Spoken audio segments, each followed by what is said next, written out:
Hi folks, welcome back. Dennis Vitoza, also known as Noodles, and today we're going to be talking about the DSA, specifically Francesca Hong, a member of the Wisconsin State Assembly who is currently running for governor of Wisconsin and is widely expected to become the Democrat nominee in that race. The reason we're going to be talking about Francesca is because she's a great example of who the DSA is and what they want you to believe that they are. In my view, the best way to know who they truly are is to look at what they were saying and doing when nobody else was paying attention. Now, to do that, we're going to take a look at clips, interview clips, as well as other statements that Francesca Hong has made in the past that I believe accurately characterize who she actually is. Then we're going to compare those statements with the sharp changes she's made, not only to her tone, but also to the way she presents herself publicly, because that's something you'll notice with a lot of these DSA types. Once they start running for higher office, the messaging changes, the branding changes, the presentation changes. But if you go back and look at what they were saying before they were under the national spotlight, you get a much clearer picture of who they truly are. Now, let's start with one of our first viral videos from the last few months. If you'll remember, a few months ago, the New York Knicks made it to the NBA Finals against the San Antonio Spurs, and for whatever reason, Francesca Hong made it her thing. She made the Knicks her thing while running for governor in Wisconsin. Yes, really. The New York Knicks and Wisconsin connection. I'm still trying to figure that one out. Anyway, she posted this video and it ended up going viral at the time. Here it is. Let's go! This is a very exciting time. It's a very exciting time. Why are you wearing Jordans? Are those Jordans? From the clock. Why are they Jordans? Huh?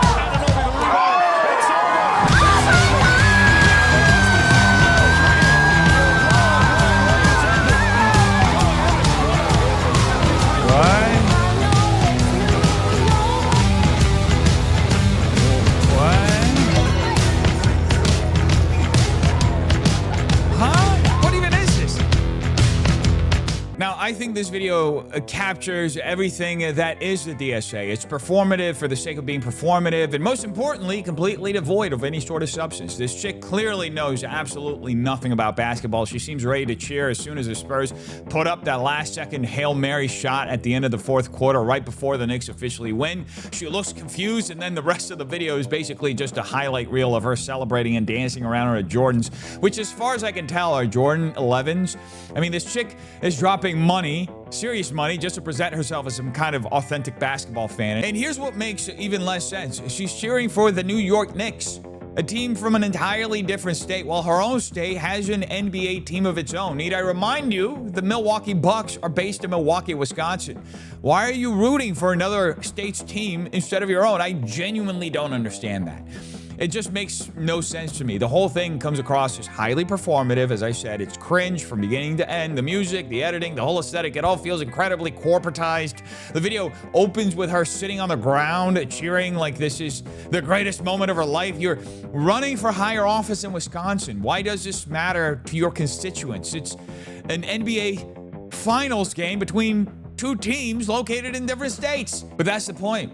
It's performative. She clearly doesn't know anything about basketball, and she's trying to ride the wave because, you know, so much of the DSA's national attention and infrastructure is centered around New York City. You have to assume a lot of the DSA establishment is based there, so it feels like she's trying to graft herself onto that movement and borrow some of its cultural cachet, but it's empty. It doesn't actually mean anything. It feels corporatized, polished, and completely divorced from reality. More importantly, it feels divorced from the people she's actually asking to vote for her. There's truly no inherent value in any of this. That said, the strategy worked in one sense because it went viral. So good for you, Francesca, I guess. But that's not where things ended for her, because once it became increasingly clear that she had a strong chance of becoming the Democrat nominee for governor in Wisconsin, people started digging through her past interviews and clips, and what they found were some pretty egregious statements, including this clip where she says the following. In the restaurant industry, when we're out of something, we say it's 86th. And I'd say it's about fucking time we 86 Trump. He represents the utter failure of our government to keep us safe from threats, both viral and systemic. Well, that's just straight up bizarre. It really is. Why would you make a statement like that? Obviously, this clip is relatively old, but that doesn't excuse it. From what I can tell, it appears to be from when she was serving in or running for Wisconsin State Assembly. But regardless of when this was said, I have to ask, what's the goal here? What's the goal of speaking in this manner? What's the objective of wishing death on the President of the United States? Because there's really no good that comes out of rhetoric like this. And when you're talking about a president who constantly faces death threats, not just the written kind that people throw around online every day, but actual physical assassination attempts, it becomes even harder to understand what the intended outcome is when Democrats are speaking like this. Because again, President Trump has survived multiple assassination attempts at this point, so what exactly is productive about language like this? And this is something I keep asking when I see Democrats, and in this case members of the DSA, engage in this kind of rhetoric. What's the end goal here? What are you actually trying to accomplish? Do you genuinely believe the President of the United States should lose his life? Or are you just speaking hyperbolically because you're trying to be shocking, get attention, and go viral? Because if that's the strategy, then yes, you are going viral, but for all the wrong reasons. Police officers enforce the law with state-sanctioned violence and then get excused for violating people's rights because they aren't expected to know the law. Minneapolis police spent nearly $5 million implementing trainings, increasing diversity, repairing to strengthen frayed relationships between cops and communities. It didn't work. We have to dismantle police unions, end qualified immunity, and start funding social services that work with domestic abuse cases, family services, and public education. Our state needs to ensure resolutions and accountability boards where the decision-making power is in the hands of representatives of those communities. And each city should have local control of how they dismantle their police systems to rebuild new community control systems rooted in preventative care and reducing harm. Defund the police, protect Black lives, and build a care community. This is what we need. When you hear people talk like this, you start to see just how unhinged the Democrat Party became in 2020. That was the moment when many of its most activist factions felt like they had complete control over the narrative, and in my view, they went completely off the cliff. Here you have Francesca Hong unironically talking about dismantling policing. She claims that police officers enforce the law through state-sanctioned violence, argues that police unions should be dismantled, and embraces this defund the police movement. Now, let me make one thing clear. I'm not personally a big fan of unions, but I recognize the role they play in organizing labor and engaging in collective bargaining. I understand why they exist. Personally, I don't think they're always the best mechanism when we're talking about public services, because this isn't Amazon or a private corporation we're talking about. We're talking about institutions that exist to serve the public, and the public interest should always come first. That's what public service is ultimately meant to be. Now, my opinions on unions aside, though, I think the broader argument that Francesca Hong is making here is objectively extreme. What she's advocating for is a dismantling of the public order, because without order, it doesn't matter what laws exist on the books. If you defund or dismantle policing, you remove the primary mechanism through which those laws are enforced. Now, her claim that police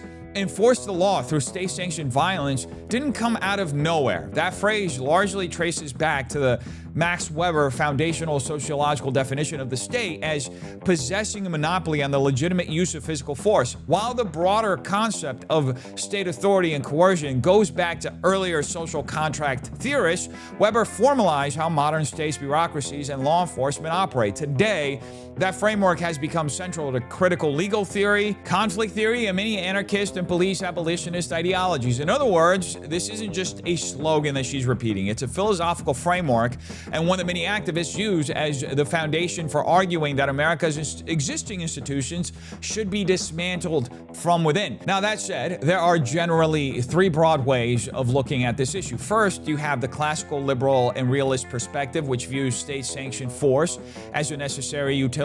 Under that framework, police use force as a legally constrained tool to protect individual rights, private property, and public safety from disorder and chaos. Second, you have the Marxist or conflict theory perspective, which argues that police primarily function as an instrument of the ruling class, maintaining socioeconomic hierarchies and protecting the property and interests of the wealthy. And finally, you have anarchism and police abolitionism, which often builds upon that Marxist framework by arguing that policing itself is inherently illegitimate because the authority of the state ultimately rests on coercion. Now, from that perspective, genuine human freedom requires dismantling existing institutions and replacing replacing them with voluntary, community-led systems of public safety. And that's where I think it's important to consider the broader revolutionary framework that has historically accompanied some socialist movements. If you look at the Leninist playbook, periods of instability and institutional breakdown are often viewed as opportunities to justify expanding state power. In that framework,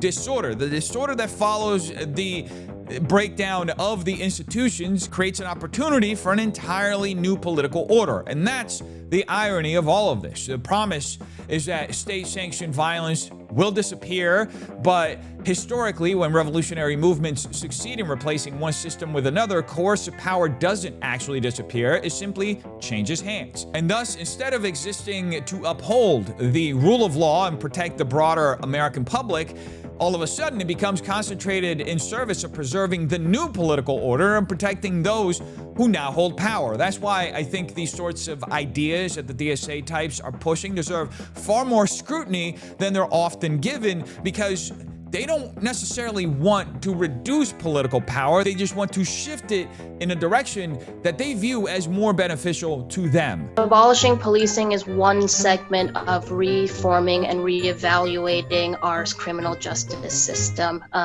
Using those funds using the funds after we've eliminated the access to eliminating funds for the police needs to be put into rehabilitation services, mental health services for those in prison, making sure that we are looking at decreasing our prison populations. Okay, but that doesn't solve the crime issue.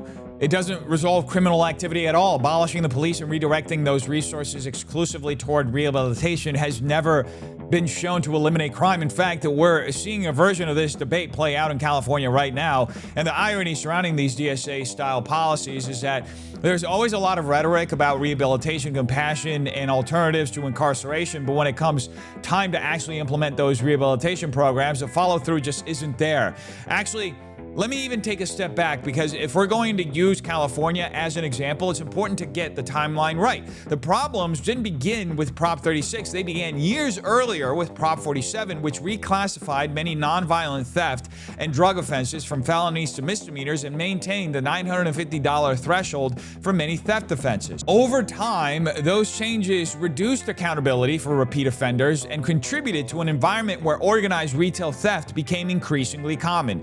You could go back 2 to 3 years before Prop 36 passed and find countless videos of people just running into stores, grabbing as much merchandise as they could off the shelves and simply running out. And those scenes became a defining feature of the public debate, especially in places like San Francisco, where numerous retailers ultimately closed or had to leave the area because of the volume of theft. And that's precisely why Californians overwhelmingly voted for Prop 36. The measure was intended to partially reverse some of those earlier policies by allowing felony charges for certain repeat theft and drug offenders, while also creating a treatment-focused pathway for qualifying offenders. In other words, the voters wanted accountability, but they also wanted rehabilitation. It wasn't an either-or proposition, but here's a problem. While the accountability provisions of Prop 36 are now in place, the rehabilitation side of the law has struggled because the state has not adequately funded it. That's the irony. The voters approved a system that combined stronger enforcement with expanded treatment opportunities, yet the Democrat-controlled, Democrat-majority legislature in California has repeatedly failed to fully fund the treatment infrastructure necessary to make that part of the law work as intended. That funding gap has become one of the biggest criticisms of Proposition 36's implementation. I've actually spoken with police chiefs in both Burbank and Glendale about this, and they told me directly that properly funding Proposition 36 would make a meaningful difference to them. Their view was that enforcement and rehabilitation are supposed to work together, but without the treatment resources the law envisioned, local agencies are left trying to implement only half of what voters approved. And to me, that's a good illustration of how these DSA-style policies often play out in practice. There's a tremendous amount of rhetoric, a tremendous amount of moral posturing, a huge amount of talk about rehabilitation, but when it comes time to actually build and fund those rehabilitation systems, the follow-through just isn't there. Instead, you end up with more crime, a greater breakdown in public order, and promises that never fully materialize. The DSA, in essence, is the half-measure wing of the Democrat Party. Because, need I remind you folks, the Los Angeles City Council itself is heavily influenced by DSA politics. Many of its members have either been endorsed by or are closely aligned with the DSA. The same is true of many neighborhood councils and activist organizations throughout Los Angeles. So when I talk about DSA policies, I'm not speaking hypothetically. We've seen that philosophy, that DSA philosophy, in practice here in California for many years. That's why I view this as another example of what I would call weaponized empathy. The language is always framed around compassion, justice, and caring about people, which places the advocates on the moral high ground. But in practice, the result is often a weakening of public order without the promised investment in the alternatives. And in my view, the broader ideological goal isn't simply reforming policing. It's fundamentally restructuring society along socialist or communist lines, which is what many of these activists openly advocate for, if you truly listen to what they're saying. And as well, I wasn't always aware of the struggles of other communities of color, because for me, assimilation always kind of took over. And so I did marry.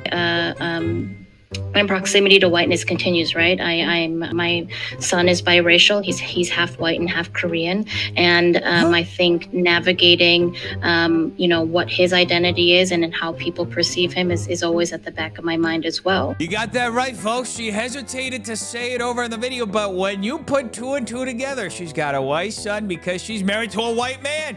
She got colonized in the sheets. Needless to say, this is just...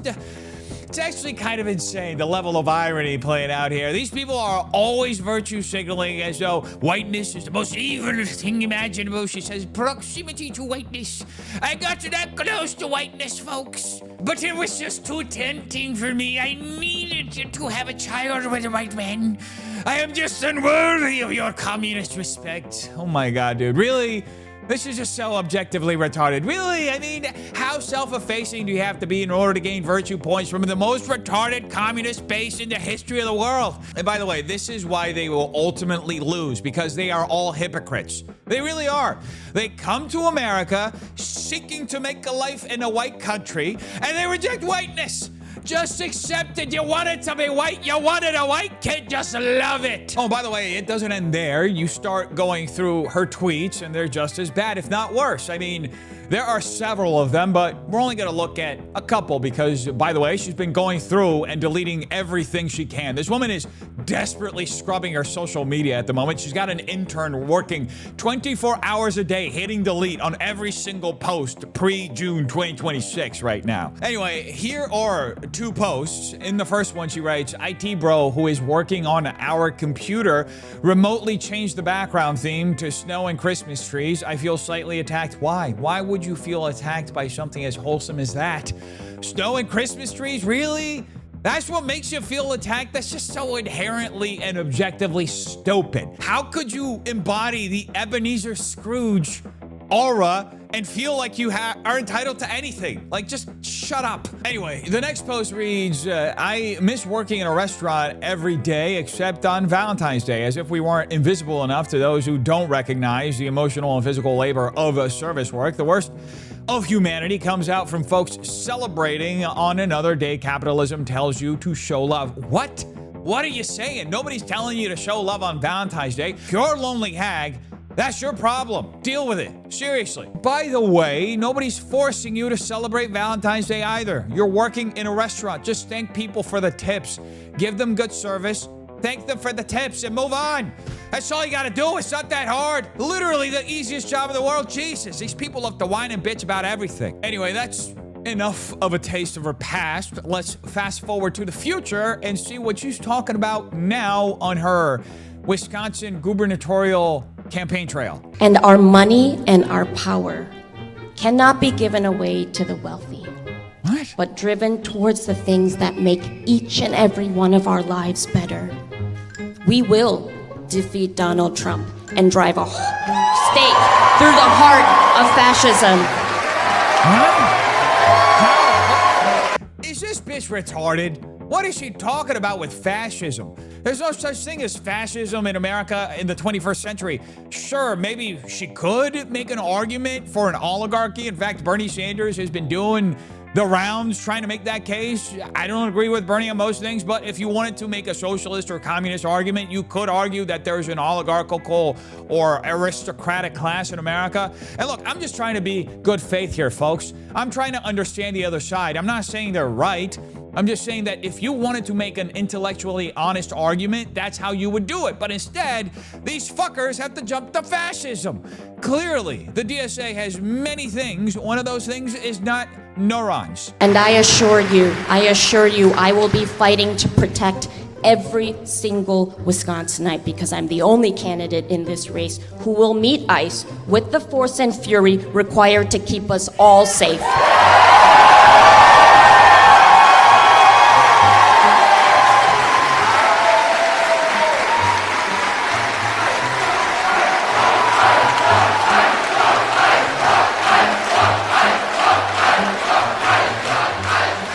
Wait a minute. How the hell are you going to do that if you dismantled the police? How are you supposed to keep people safe if you literally defunded and dismantled the police? Oh, and by the way, now they've moved on to dismantling another public safety agency, that being ICE.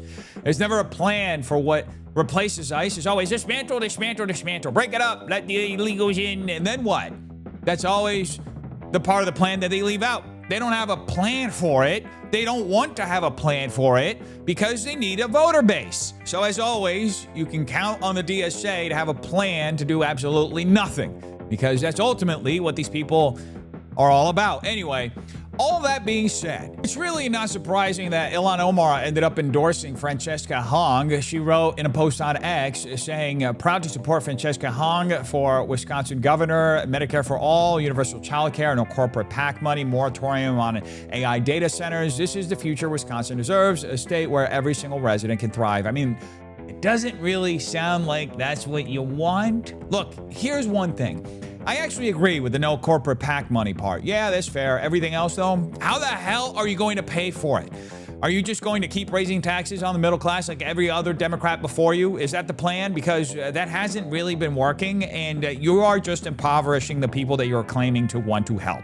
On top of that, you're talking about cutting off innovation, which makes it even harder to generate the economic growth needed to fund all of these expensive programs that you supposedly want to create. I don't know about that one. 2 and 2 isn't really adding up to 4. It's adding up to about -6, 7 right now. Anyway, that being said, Francesca didn't just campaign with Ilhan Omar. She also campaigned with Hasan Piker, friend of the show, not really.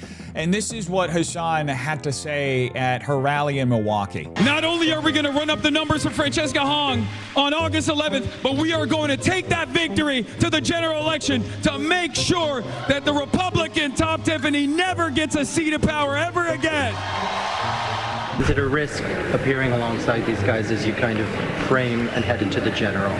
It would be risk not to try to build the broadest coalition possible. I think that one of the reasons we see Republicans or the right attack leaders like Representative and Hasan is because they know that they're losing, that the people are powerful and want the issues that they fight for. Well, here's the thing. Hasan literally said that America deserved 9/11. He also said that capitalists should be gutted in the streets. Is that really who you want to be campaigning next? I mean, those are just 2 examples. There are years worth of statements that I've personally covered on this channel. Is that really the person you want standing beside you at a campaign rally? I mean, look, I won't judge you. Do whatever the hell you want. And then you also have Ilhan Omar, the same person who, by the way, traveled to Somalia and publicly emphasized her commitment to Somalia while serving in the United States Congress. I mean, look, lady, you do whatever you want, okay? At the end of the day, that's your choice. By the way, you may have heard in this video that we just watched that Hasan Piker also said that no Republican will ever be elected in the state again. Talk about saying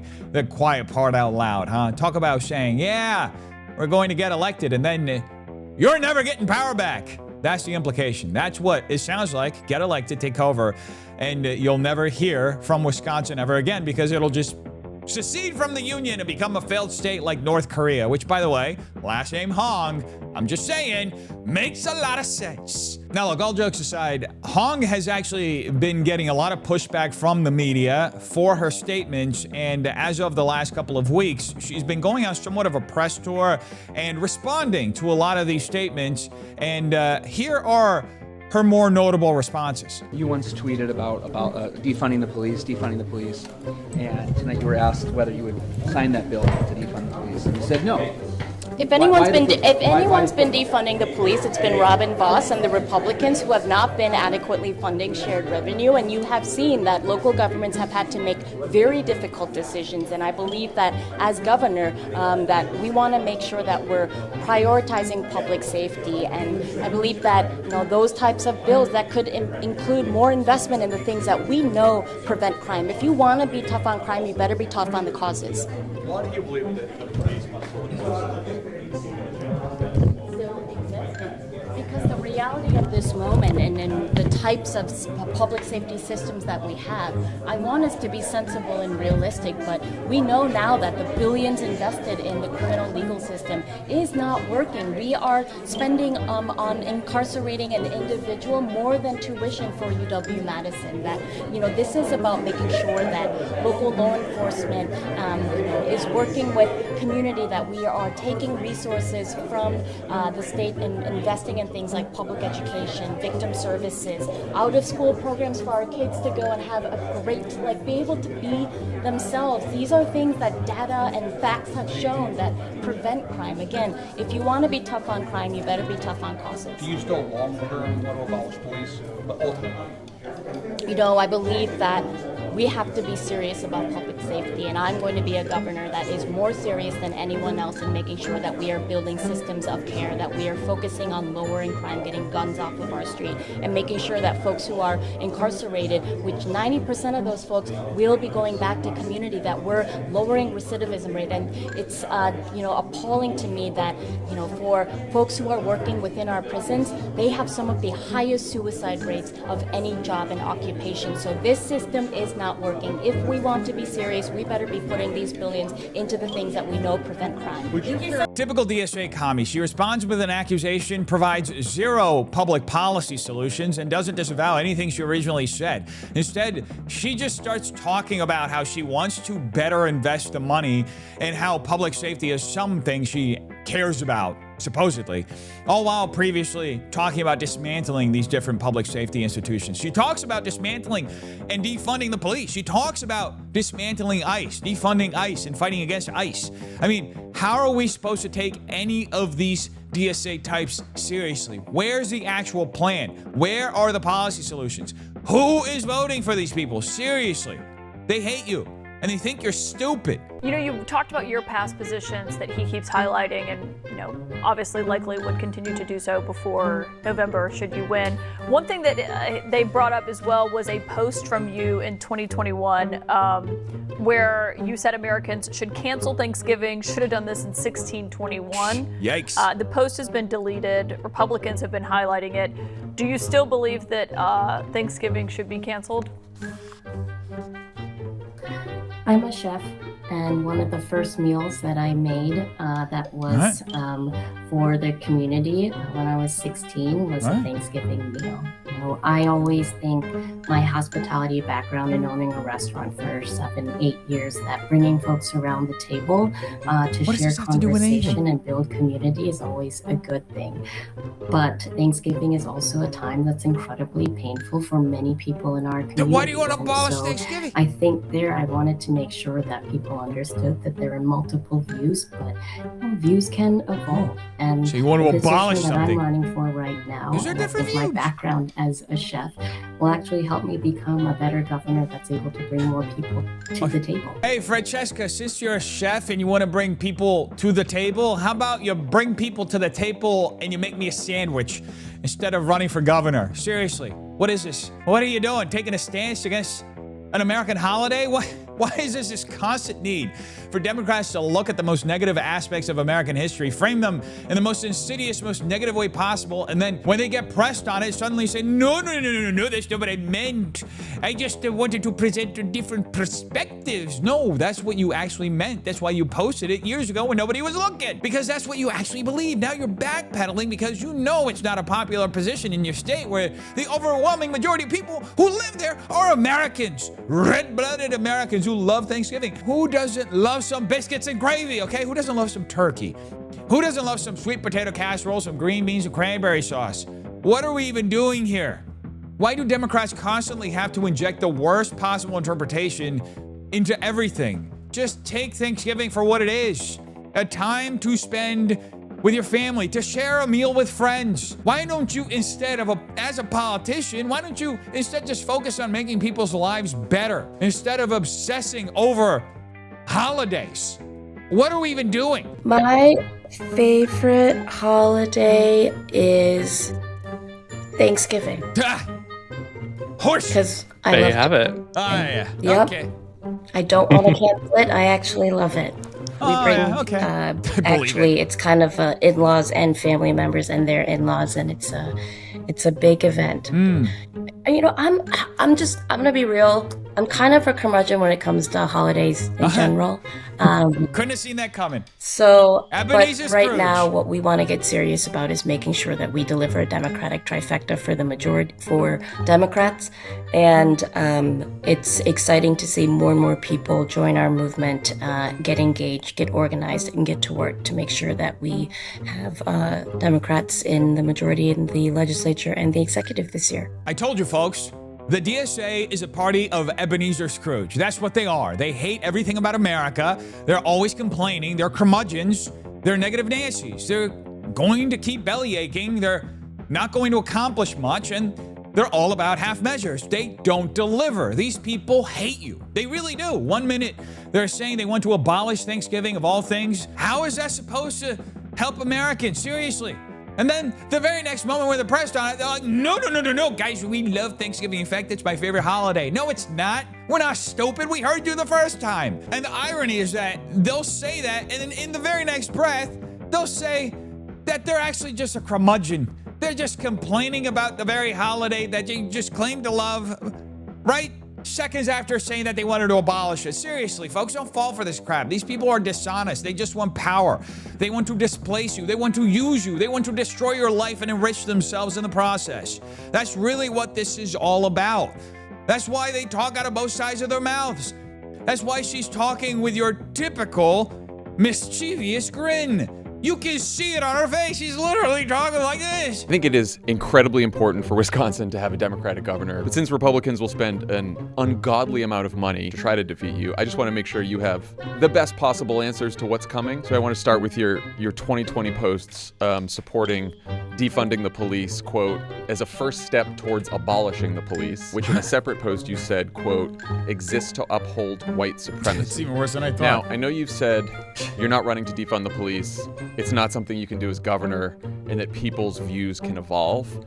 I'm wondering how your views on policing have evolved since 2020. My views have only become stronger in that I'm serious about public safety, and I will not abolish the police. My views are that people are struggling right now and need basic needs met. And I want to focus on stopping violent crime and giving law enforcement the resources and the training that they need, but ensure that we are also holding accountable law enforcement that does not follow the law. Do you still believe that police exist to uphold white supremacy? No. What has changed in your thinking since you posted that in 2020? No, I think that when you talk to people who are most justice impacted, a mother who lost a child to police violence, people who have contended with injustices in historically marginalized communities. But justice also looks like making sure that we are implementing solutions and helping to change the material conditions of people's lives. So as a legislator over the last 6 years, I've had more conversations with people who are more directly connected to the problems and have learned that it is most important for a public servant like myself to make sure we're looking at sensible, practical solutions that will help keep communities safe. You said during this campaign back in May that there has to be accountability for people who commit crimes, and if you're a governor and people commit crimes, that, quote, incarceration and law enforcement are the systems in place right now. You also said your long-term vision is a world without prisons. How does that work? What I know is attainable, and the policies that actually meet the urgency of the moment and understanding the realities of it means that we have to ensure that we're funding our local governments, that we're bringing justice to victims, and what may have been more aspirational She's is not private. saying anything. What we need to do is make sure that all people all across Wisconsin have access to great public schools, out-of-school programs, mental health resources, and that we hold law enforcement accountable, but also provide them with the training that they need to help prevent crime and stop crime. Look, I'll give her this. She's very skilled at avoiding questions. She can absolutely talk around any question, avoid accountability, and never actually answer what's being asked. She never provides any sort of conclusive or authentic explanation for why she supposedly evolved. Instead, she says that after 6 years in the legislature, she got to have conversations with people. Okay, what conversations specifically? Can you cite one example? How do you go from such an extreme position, wanting to abolish the police, something that isn't even discussed outside of the most extreme Marxist and anarchist circles, to saying, oh yeah, actually we need policing? That's not some minor policy adjustment. That's like literally removing your spleen and then trying to convince people it magically grew back. What are you even talking about? Why are we pretending that this person isn't actually just batshit crazy? Anyway, all that being said, according to Kalshi, ever since it became evident that Francesca Hong would likely take the Democrat nomination, Republicans are now favored to win the Wisconsin governor's race for the first time. As you can see, Republicans have flipped the odds and are now the favorites in this gubernatorial race. Anyway, folks, you tell me what you think in the comments down below. Make sure you like and subscribe if you enjoyed this video, and share it with a friend if you think that they would enjoy it as well. I'll see you at the next one. Take care. Peace.